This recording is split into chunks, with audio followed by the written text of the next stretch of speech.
Hello and welcome to the Enterprise Blockchains Fundamentals course offered to you by 101 Blockchains.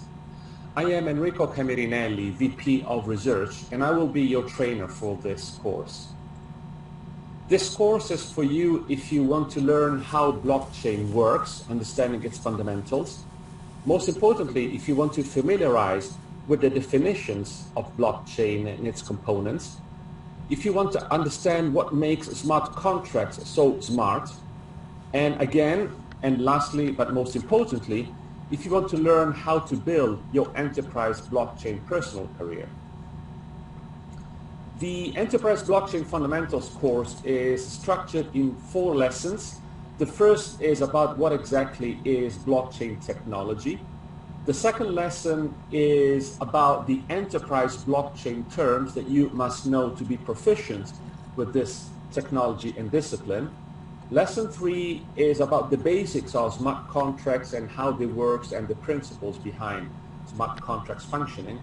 And lesson 4 is about the blockchain digital transformation and how blockchain technology enables this transformation.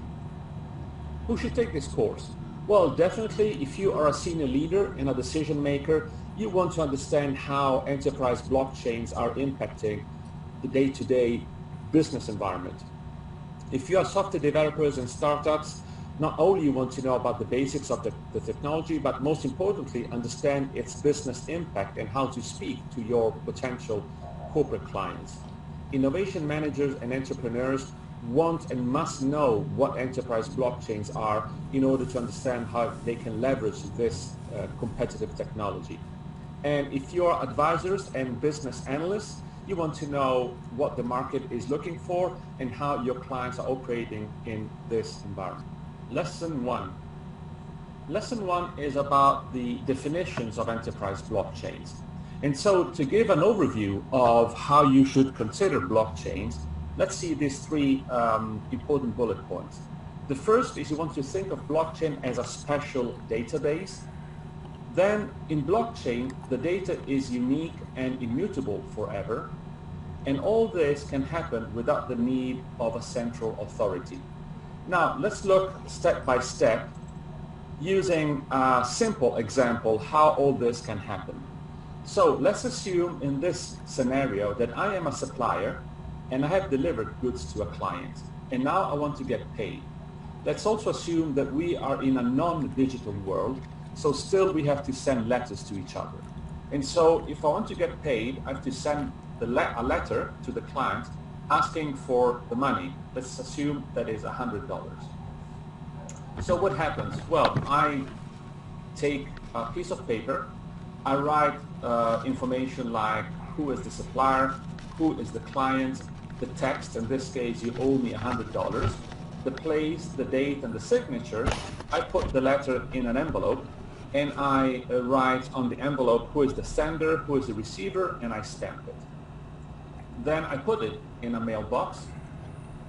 The post office sends the mail carrier that will collect the letter and deliver it to the client. So this is a rather simple scenario indeed. Now, let's see what are the possible situations surrounding this scenario. Well, first of all, how do I know if and when the letter has been delivered? Well, the simple example or the simple answer would be you can just ask the client. Did you receive the letter? Yes or no? But I want to complicate a little bit this situation. What if I don't trust what my client says? And this is perfectly legitimate, likely. I don't know if my client is going to tell me the truth, because if the client says I have not received the letter, then there is no way for me to get paid.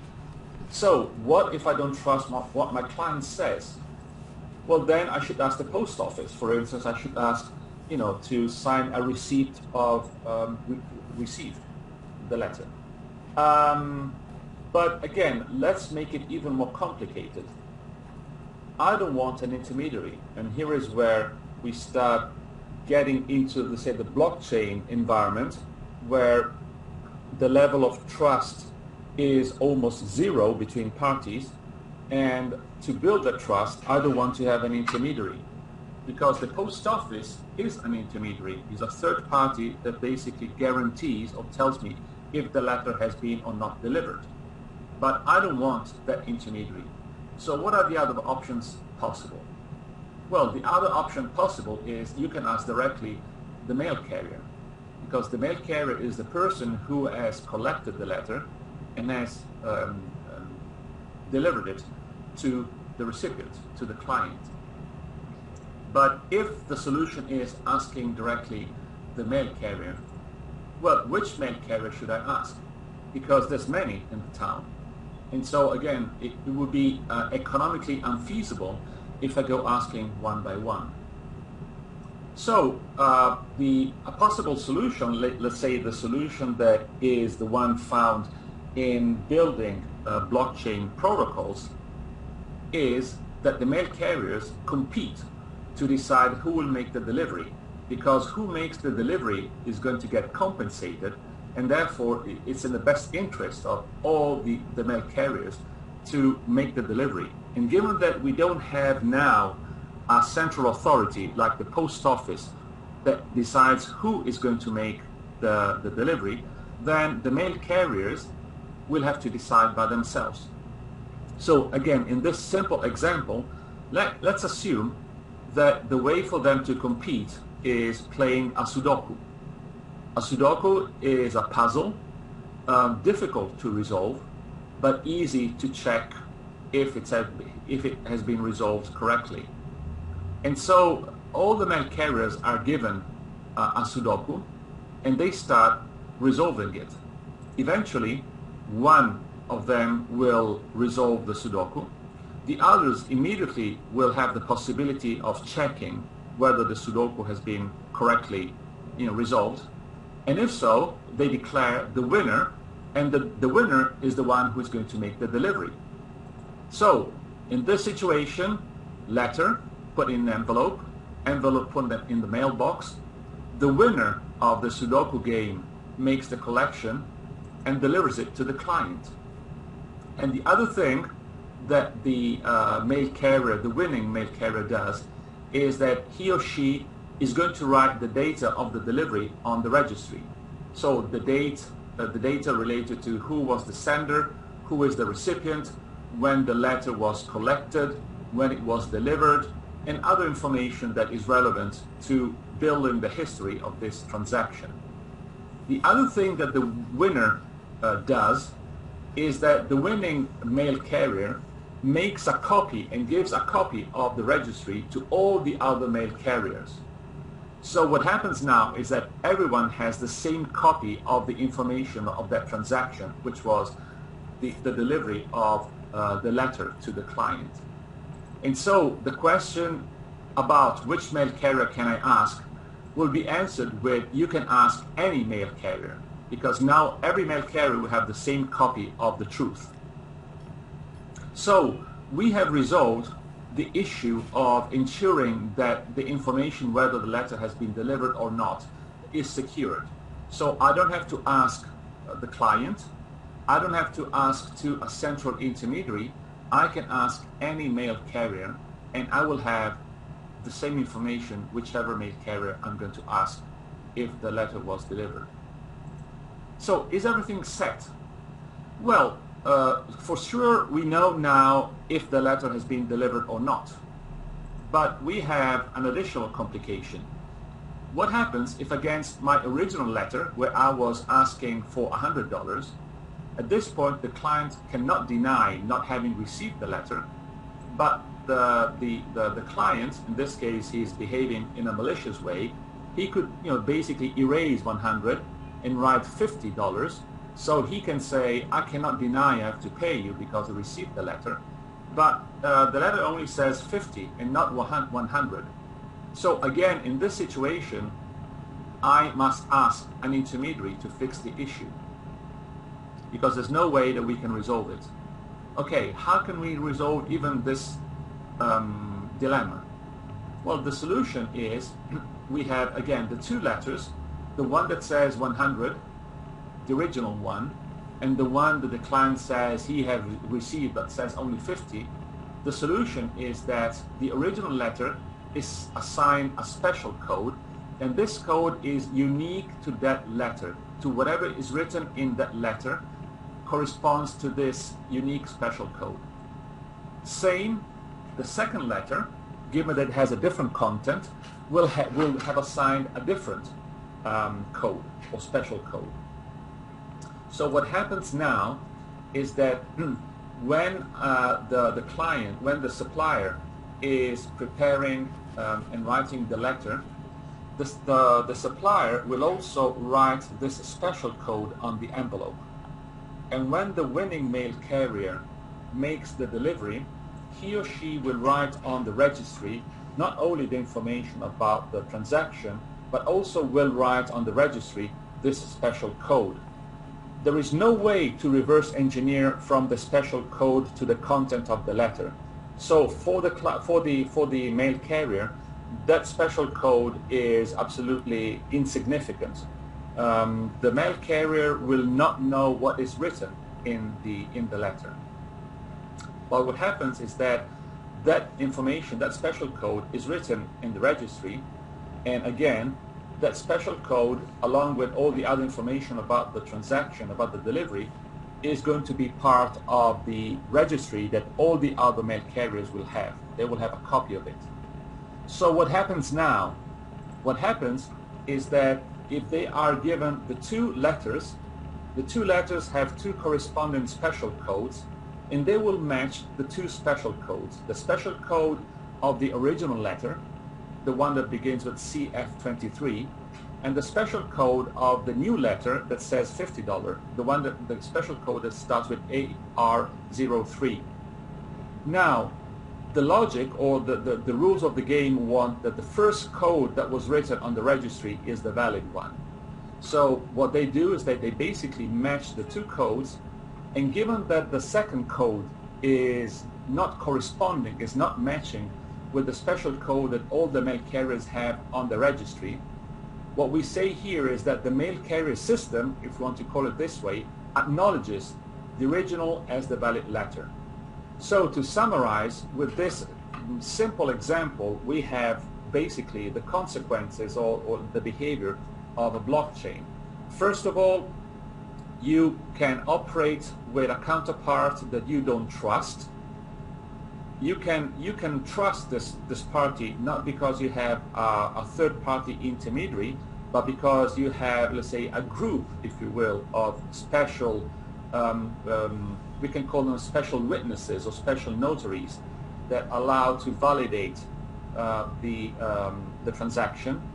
And most importantly, the system itself is able to avoid that there are conflicts, or if there are conflicts, the system will resolve these conflicts without the need of a central authority.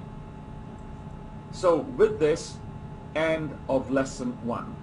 Lesson 2. Lesson 2 is about enterprise blockchain terms, and we start immediately with the definition of blockchain. Blockchain is defined as a decentralized distributed ledger that allows peer-to-peer transactions secured by cryptographic algorithms and consensus mechanisms. Now let's analyze and dissect each of these terms. A decentralized distributed ledger. So it is a ledger, so it's like a registry. Decentralized, meaning that you don't have a central authority that holds this ledger, but it is decentralized. So there are many participants, and this is why the definition says it is a distributed and decentralized ledger. So a registry that is distributed among many participants with no central entity that controls. And this decentralized distributed ledger allows peer-to-peer transactions, so transactions point-to-point between the two parties secured by cryptographic algorithms. So the way that the transactions or the transactions between peers occur is using algorithms that cryptographically sign and cryptographically protect the transaction to avoid any tampering, and consensus mechanisms. So these are mechanisms that allow the ledger that is distributed to be acknowledged as the source of truth. Now, What is a consensus mechanism? Well, a consensus mechanism is a way to ensure that a transaction is valid without the need for a central authority and that there is no double spending. Now, through consensus, given that we don't have a central authority that controls and declares what is valid and what is not valid, then the participants, and we will see soon who these participants are, they have to ensure the validity of the transaction. And to do so, they have to find an agreement or a consensus. And also that there is no double spending, meaning that there is no way that someone tries to repeat a transaction, doing like a cut and paste or copy and paste of a transaction that is in a digital world. It is possible to copy bits and bytes, but given that you don't have anymore a central authority that declares what is valid and what is not, it is the consensus mechanism among peers that allows to establish the validity. What is a valid transaction? Well, parties are certain that the exchange has happened and cannot be neglected. So a transaction is considered valid through consensus mechanism to the point that all the parties involved, they agree that the transaction that has been declared by consensus valid, it has happened and there is no way to change it. Double spending is the possibility for one party to copy and paste and reuse an electronic transaction. So double spending happens when, for instance, you have an electronic payment, and given that it's a digital transaction, you can always copy and paste and repeat it.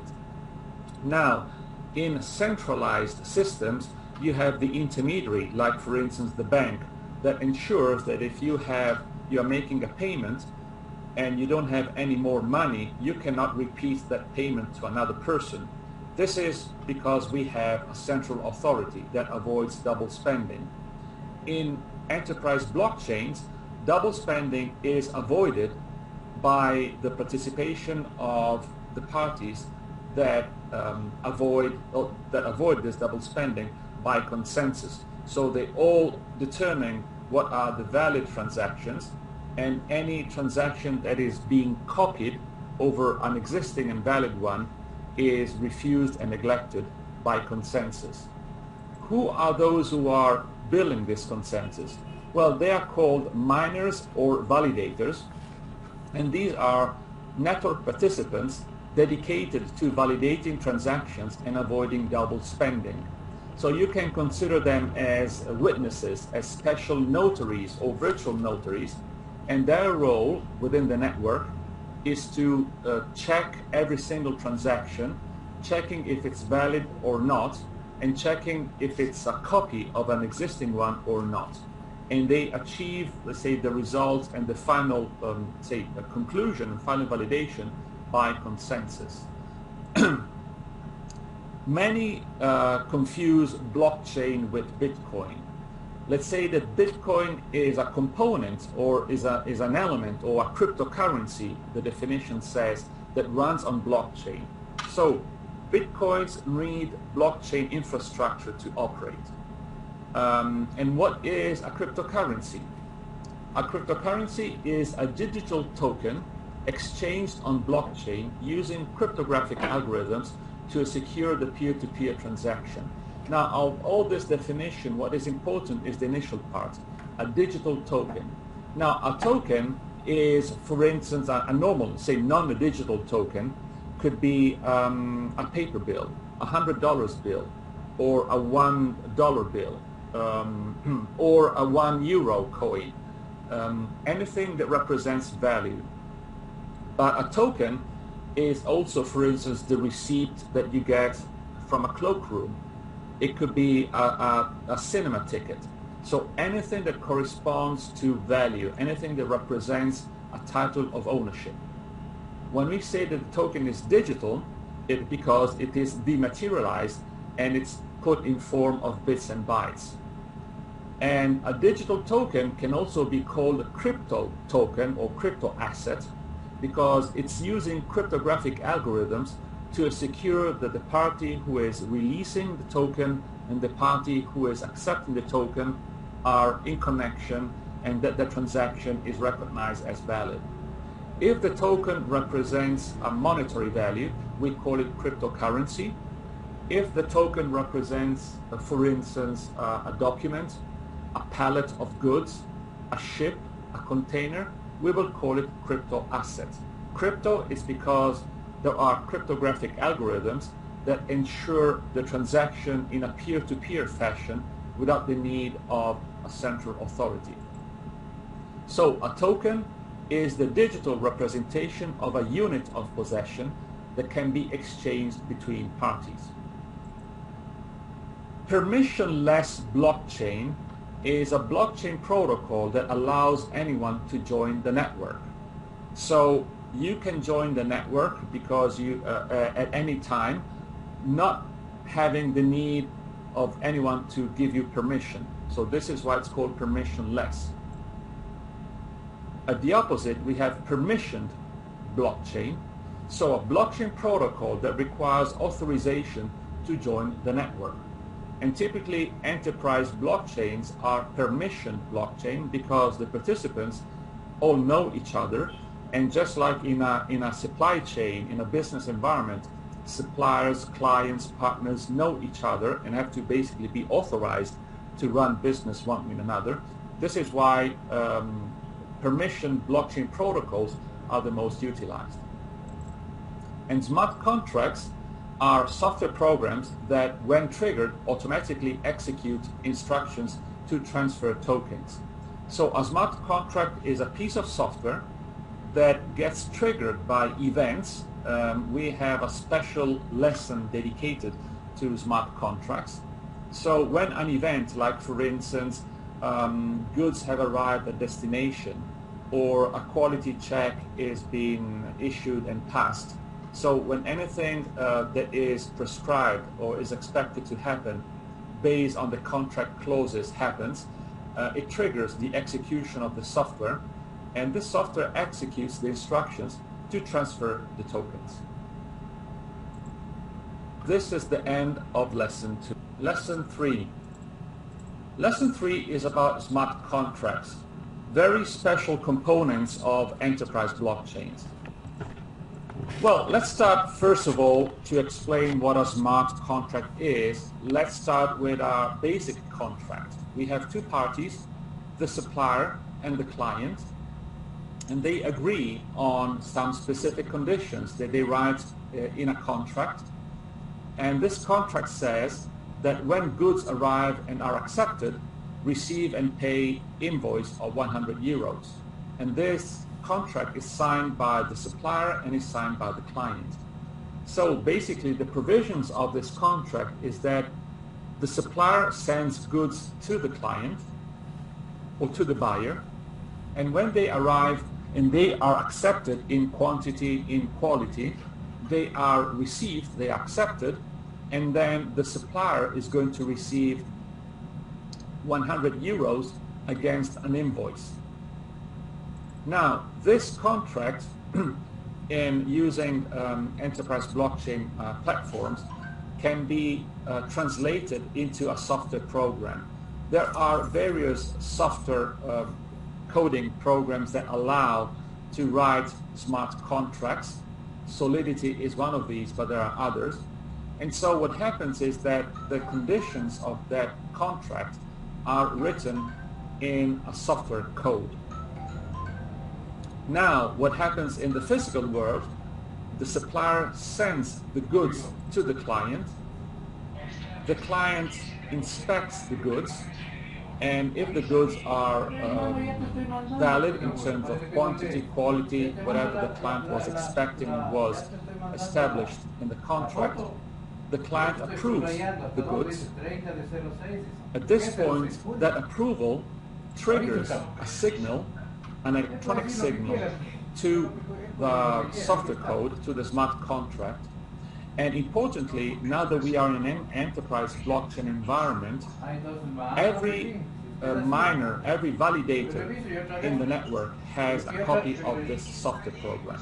And so when the trigger is issued at approval, this trigger or this signal triggers the execution of the program, of the software code for each single validator.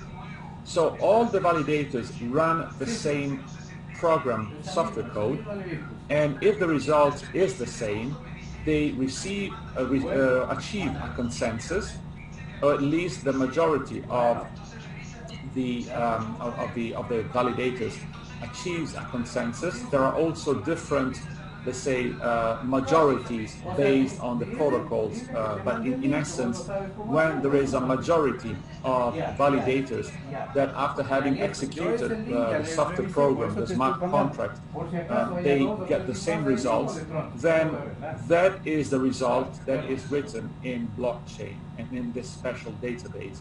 So the reason why these contracts are called smart is because, first of all, they execute autonomously. So whenever the signal is issued, that signal triggers the execution of the software code. And the software code, based on the inputs, it executes and generates an output.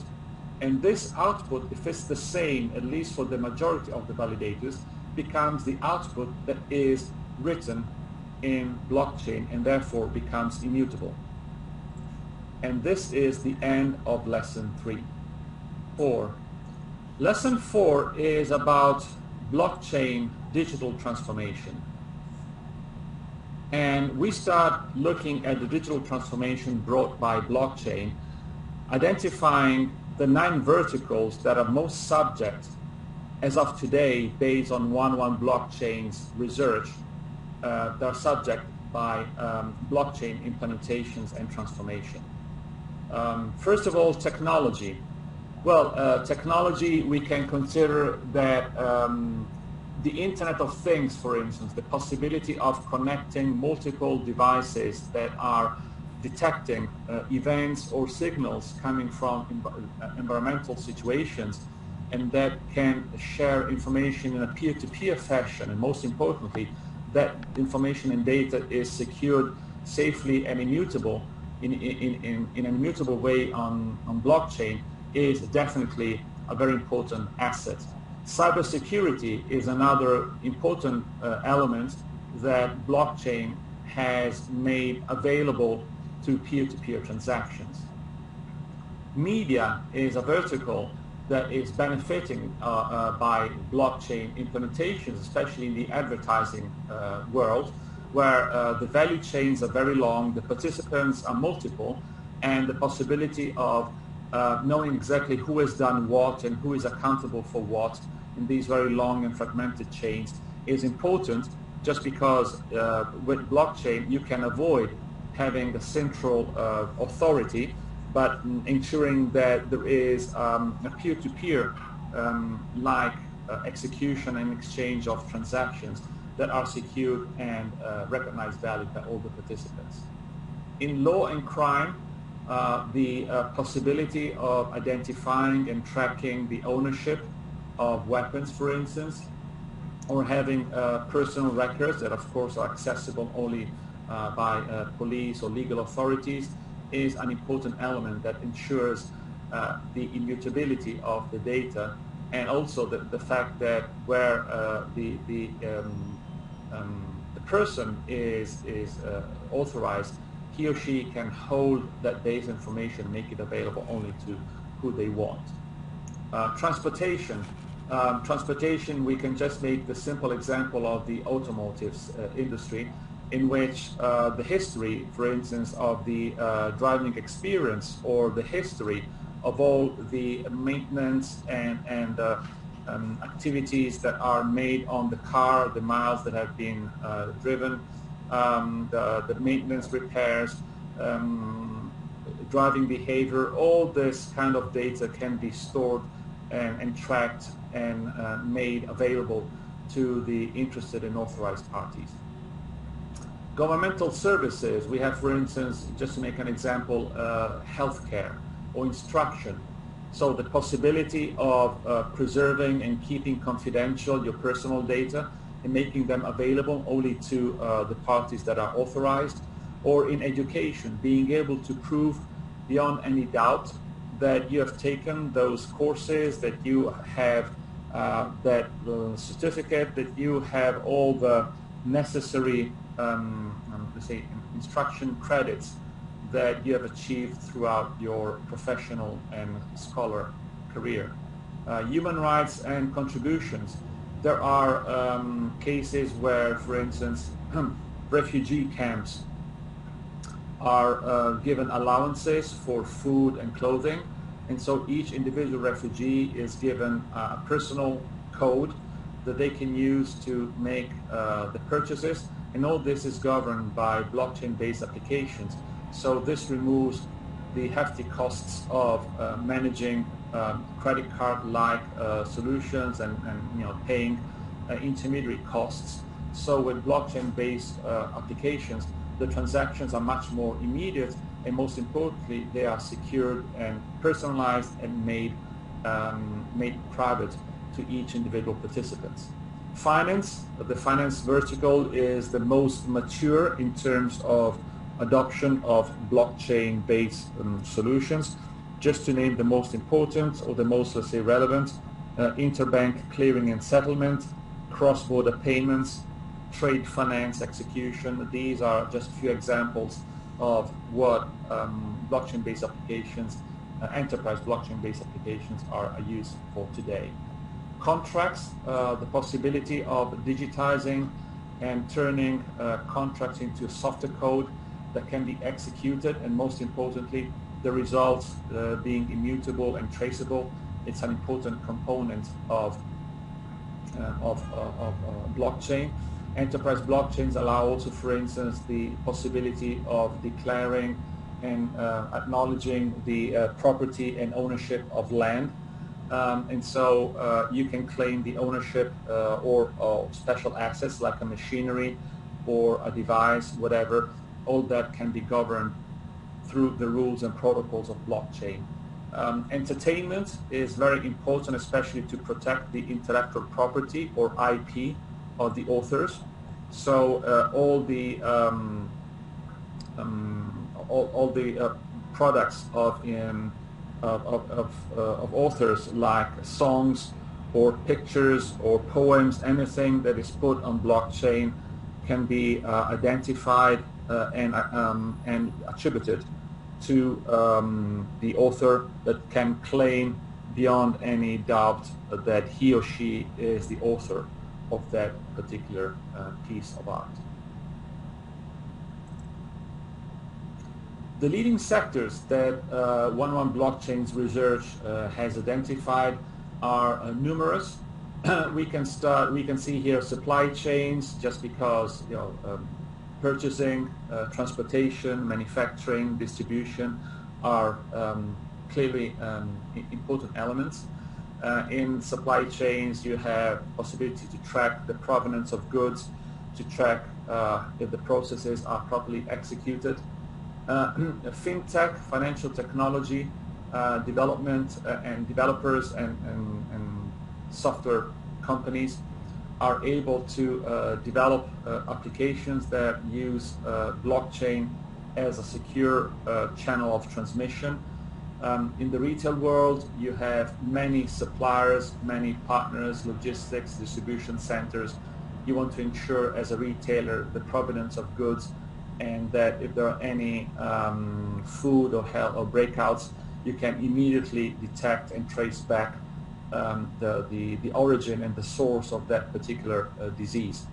In trading is both trading, for instance, commodities, so the possibility of creating the so-called digital twins, so the digital equivalent of a commodity that then you can trade, or trading also financial assets like bonds, equities, and using transactions established on blockchain as a secure way to, on one side, enable a peer-to-peer transaction, but also maintaining the necessary validity and title of ownership of the goods being traded. Mining, in this case, is the physical mining of precious gems or metals. Um, one clear example of applying enterprise blockchain technologies to mining is in the diamond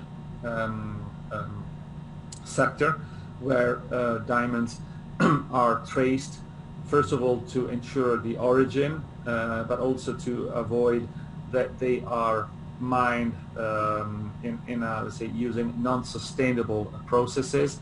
And it's also good to track these diamonds to avoid the so-called blood diamond, so that they are not only extracted using slavery, for instance, or child labor, but also that they're not traded to basically pay for weapons or pay for drugs. Healthcare, another very important leading sector in the use of enterprise blockchains, is about keeping your personal records and storing all the history, track record of all the activities that have been performed during, let's say, the life cycle of the patient. But also that information is property of the patient itself, and therefore can be shared with third parties like hospitals or pharmacies or insurance companies only at will of the patient. And insurance goes hand in hand with healthcare, but also insurance, if you think of driving insurance, the possibility of tracking with special devices the behavior of driving, or any whether the vehicle is properly maintained, it has a number of miles that are declared. So it's a combination of so-called IoT, Internet of Things devices, and behavioral biometrics that, alongside with other special algorithms, they're put together and traced and made immutable on blockchain. And again, the user has the possibility of sharing this data in exchange for better conditions and better offers by the insurance companies. And these are just a few of the industry sectors that 1.1 blockchains we see as the most importantly affected and leading in terms of blockchain adoption. And this is the end of lesson 4. And now, for those of you who have the patience and the enthusiasm to follow this Enterprise Blockchain Fundamentals course, a bonus and suggestions on what are the next steps you could take. Well, the first bonus is an overview of the difference between blockchain and traditional databases. The intention of this illustration is not to give votes and say who's good, who's bad, but it's rather to help you understand the differences between blockchain-based infrastructure and traditional database infrastructure, so that when you will be deciding which options to take, you have the necessary elements to take the best decision. And the criteria that we believe are important in this decision process are the ones that you have on the left-hand side. So authority, integrity, right access, cost, speed, and trust are the main categories that you should keep in mind when making this comparison. So let's start with authority. In a blockchain-based infrastructure, no one has the central authority, while on centralized or traditional databases, there is a selected group of individuals that have an authoritative control. So whether you want to extend and make the control distributed and decentralized, or you want to have it more centralized, this is the first criterion that you should consider. In terms of integrity, with blockchain, modifying data or asset is nearly impossible, while with traditional databases, data or assets can be easily changed. Right access. In blockchain, all the data or activity is out in the open for everyone to see. This is real when we speak about permissionless blockchains. Then we have another category of blockchain protocols called permissioned blockchain for which this freedom is more restricted, and its permission blockchains are more similar to a database in which all the data or transactions are hidden from each other. In terms of cost, with blockchain, you have a reduction of cost in terms of integration, while this remains pretty significant in traditional databases, for which the implementation of traditional database applications, and most importantly, the connection and interconnection of different systems, is pretty expensive. The other important aspect is that blockchains are by definition, or by, let's say, design, open source. So you have the contribution of multiple developers, and the software is always improving. With central databases, you have a more limited number of developers, and therefore the cost of maintenance is higher. In terms of speed, it is true that blockchains are slower than traditional databases, because the consensus mechanisms that are an integral part of blockchain in protocols slow down the system. In terms of trust, with blockchain-based infrastructures, they are suited for an organization where users don't trust each other, while central databases are suited for an organization where there is mutual trust. So important, this slide is not to to suggest one infrastructure versus another, but it's a set of criteria that you can use to make your best decision, and this is the first bonus. The second bonus is an overview related to enterprise blockchains. Who are the vendors, or the blockchain as a service vendors to watch, and what are the current enterprise platforms that are mostly utilized.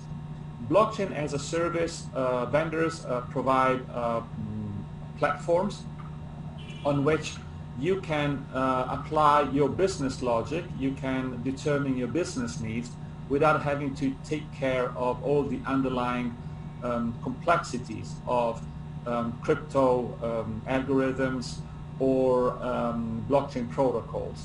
So we do have a number of vendors. This is not an exhaustive list, but let's say it is a list of those who are the most recognized vendors, and they offer, based on a subscription or based on a pay-per-use pricing models, the possibility of developing your business logic and your needs, and they take care of all the rest. The enterprise blockchain platforms that are most utilized these days are Hyperledger Fabric, behind which you have IBM, which is the major proponent. Then Corda, behind which you have the R3 consortium. The Enterprise Ethereum Alliance, behind which you have the Ethereum community. Quorum, that is, let's say, an extension, or it's a spin-off, if you will, of Ethereum, proposed by JP Morgan. And Ripple is a blockchain platform run by a company called Ripple that mainly focuses on ensuring cross-border payments using blockchain as the enabling infrastructure.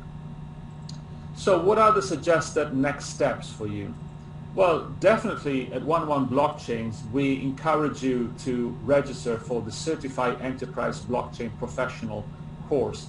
This is a training course that gives you more in-depth overview of many aspects of enterprise blockchains, and assigns you a final certificate through an exam that is not an inquisitive question and answer interview, but it's rather more like a business discussion where you will be asked to present a business case, and it will be more, let's say, a simulation of what normally would be a business conversation that you will have with a potential client.